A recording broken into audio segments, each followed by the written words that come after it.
Assalamualaikum warahmatullahi wabarakatuh.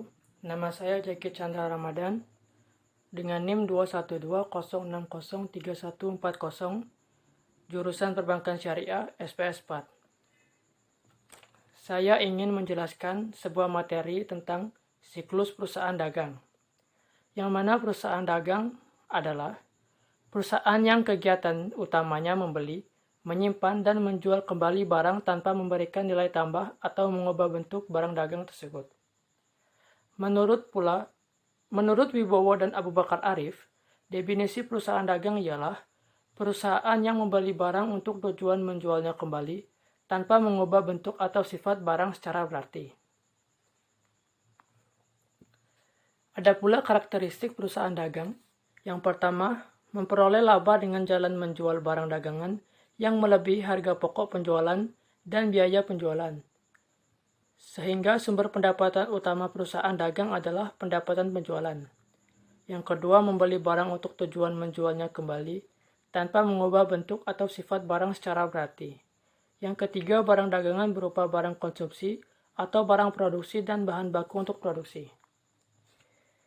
Yang keempat, kegiatan perusahaan ini terutama adalah pembelian dan penjualan barang berwujud fisik dengan spesifikasi, berat, volume, atau ukuran fisik lainnya yang jelas. Adanya barang dagangan yang menimbulkan pos beban operasi yang disebut harga pokok penjualan, dan biasanya beban ini merupakan porsi yang cukup besar dibandingkan dengan seluruh beban yang terjadi. Dan yang terakhir, siklus operasi perusahaan dagang. Dalam menjalankan proses usahanya, perusahaan dagang mengenal siklus operasi. Apakah yang dimaksud dengan siklus operasi itu? Siklus operasi adalah kegiatan yang dilakukan perusahaan untuk memperoleh sebuah keuntungan. Dari siklus inilah Anda dapat melihat hal-hal krusial yang harus diperhatikan dalam menjalankan suatu bisnis perusahaan. Siklus operasi perusahaan dagang, contohnya ialah seperti yang ada di gambar.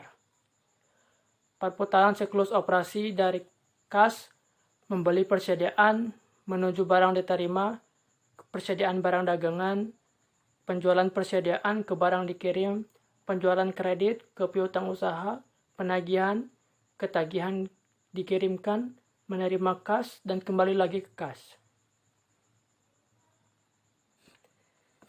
Perbedaan perusahaan dagang dan perusahaan jasa.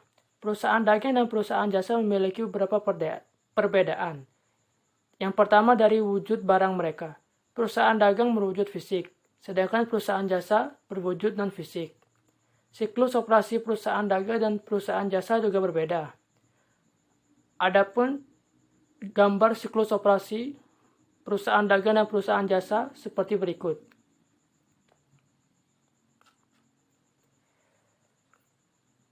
Perbedaan yang lain dari perusahaan dagang dan perusahaan jasa ialah kegiatan utama mereka.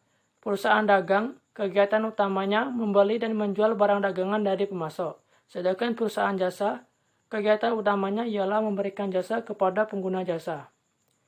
Persediaan perusahaan dagang juga memiliki persediaan barang jadi, sedangkan perusahaan jasa tidak memiliki persediaan barang jadi. Penentuan harga produk barang juga berbeda dari kedua perusahaan tersebut. Perusahaan dagang, penentuan harga pokok barang mereka relatif mudah.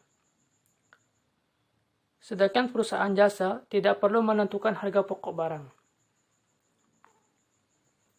Rekening-rekening atau akun-akun dalam perusahaan dagang. Yang pertama, pembelian. Akun ini dipergunakan untuk mencatat jumlah harga beli barang dagangan yang dibeli selama satu periode. Yang kedua, retur pembelian. Akun ini dipergunakan untuk mencatat jumlah harga barang yang dikembalikan kepada pemasok karena alasan tertentu. Yang ketiga, potongan pembelian. Akun ini dipergunakan untuk mencatat potongan harga yang diterima dari penjual karena perusahaan membayar harga barang dalam masa potongan. Yang keempat, beban angkut pembelian. Akun ini dipergunakan untuk mencatat jumlah biaya angkut barang-barang yang dibeli jika ditanggung oleh perusahaan. Yang kelima, penjualan. Akun ini dipergunakan untuk mencatat pendapatan dari penjualan barang dagangan. Yang keenam, retur penjualan. Akun ini dipergunakan untuk mencatat jumlah harga barang yang diterima kembali dari pelanggan karena alasan tertentu. 7. Potongan penjualan.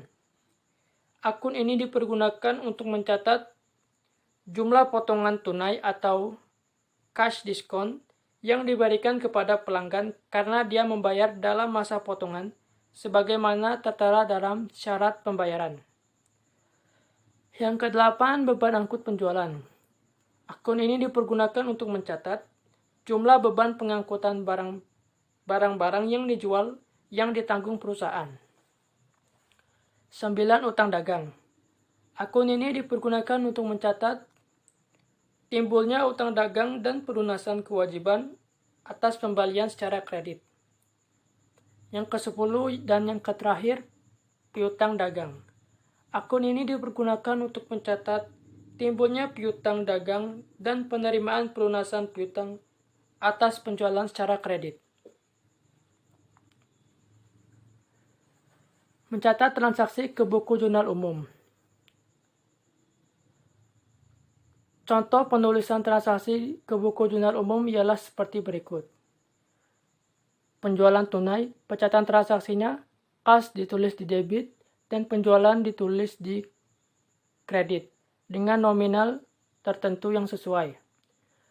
Penjualan kredit, pencatatan transaksinya, piutang dagang berada di debit, dan penjualan berada di kredit, dengan nominal yang sesuai. Potongan penjualan, pencatatan transaksinya, kas dan potongan penjualan berada di debit, piutang dagang berada di kredit dengan nominal yang sesuai. Retur penjualan secara kredit. Pencatatan transaksinya, retur penjualan berada di debit dan piutang dagang berada di kredit. Retur penjualan secara tunai. Pencatatan transaksinya, retur penjualan berada di debit dan kas berada di kredit. Pembelian tunai. Pencatatan transaksinya, pembelian berada di debit dan kas berada di kredit sesuai nominal yang sesuai. Pembelian kredit, pencatatan transaksinya, pembelian berada di debit, dan utang dagang berada di kredit sesuai nominal yang sesuai. Potongan pembelian, utang dagang berada di debit, dan potongan pembelian dan kas berada di kredit. Retur pembelian secara kredit, utang dagang berada di debit, dan retur pembelian berada di kredit. Retur pembelian secara tunai, kas berada di debit, dan retur pembelian berada di kredit. Beban angkut pembelian secara kredit, pencatatan transaksinya, pembelian dan beban angkut pembelian berada di debit, sedangkan utang dagang berada di kredit. Pelunasan utang dagang berada di debit dan kas berada di kredit. Penyetoran uang tunai dan barang dagangan ke modal, pencatatan transaksinya, kas dan persediaan berada di debit, modal berada di kredit. Pengambilan barang dagangan untuk kepentingan pribadi, price di debit dan persediaan di kredit. Dan pembayaran beban angkut penjualan secara tunai, pencatatan transaksinya, beban angkut penjualan berada di debit, dan kas berada di kredit sesuai dengan nominal yang sesuai.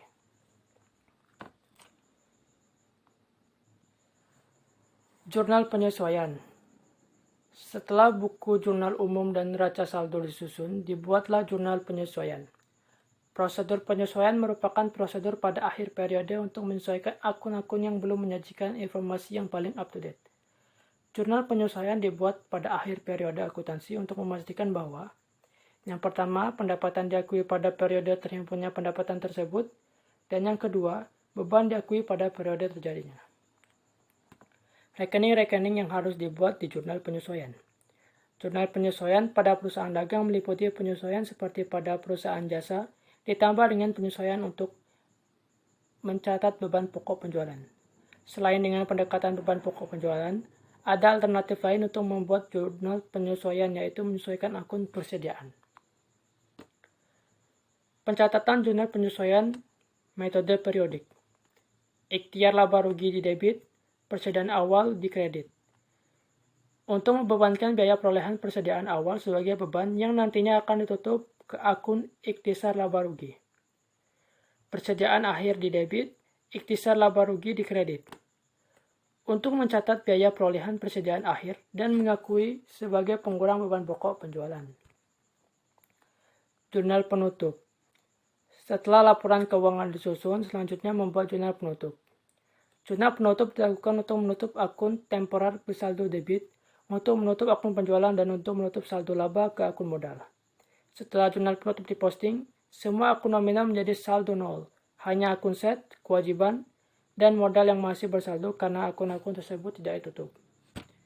Berikut pencatatan untuk jurnal penutup.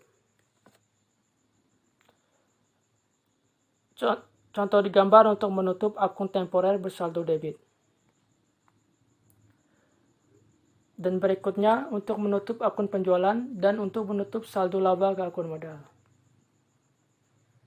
Hanya ini saja yang bisa saya sampaikan. Lebih dan kurangnya saya mohon maaf. Saya akhiri. Wassalamualaikum warahmatullahi wabarakatuh.